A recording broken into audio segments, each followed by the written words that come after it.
Magandang hapon sa inyong lahat guys. Kumusta kayo guys? Kumusta yung ating mga mga buhay-buhay? Okay lang ba kayo guys? Hi guys, meron lang akong short story for today.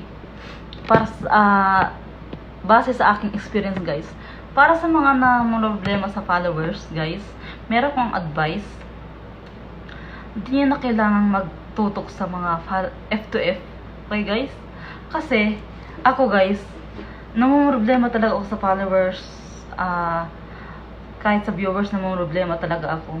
Kasi konti lang talaga yung followers ko at saka yung viewers ko is konti lang talaga. Kaya din ako tumutok sa F2F. Hi guys, ang advice ko sa inyo guys, makipag-engage lang tayo sa mga katulad natin, small content creator.